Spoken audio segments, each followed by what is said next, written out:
Qdrive is a facility to record and playback stereo or 18-channel multitrack audio to and from USB storage devices. You will need a USB hard disk for recording. USB flash keys are supported for firmware updates. Show scene or library archive and stereo playback only. The recording format is WAV 48Hz 24-bit, which gives you a data rate of about 8.3 megabytes per minute per track. Before starting, format the hard drive on the Q mixer with the Setup utility screen. This clears the drive and sets up the Q directory structure. Patch the sources to be recorded using the Setup Output Patch USB audio menu. The default for stereo recording is LR post-fade, but you can change this to pre-fade or to a different pair of mixes.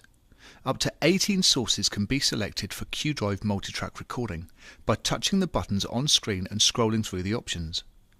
These default to the input channels Insert Sends, but you may wish to record something different such as FX returns or the LR mix. The Qdrive tab in the home screen presents familiar transport controls for both stereo and multitrack operation. These are disabled if a USB drive is not plugged in or recognized. Arm the recording by touching the red record button, then touch play to start.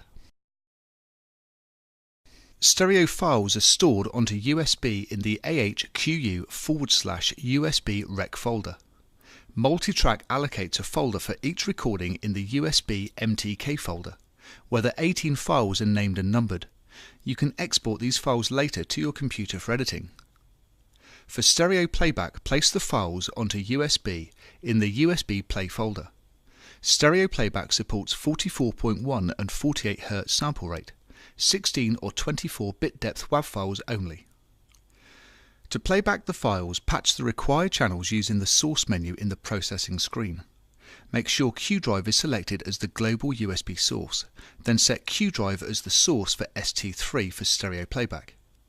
For multitrack playback, set USB as the source for the required channels, for example 1 to 18 on Q24. Go to the Qdrive screen and select the track or multitrack session to play back. Press the function key for options such as play all and repeat.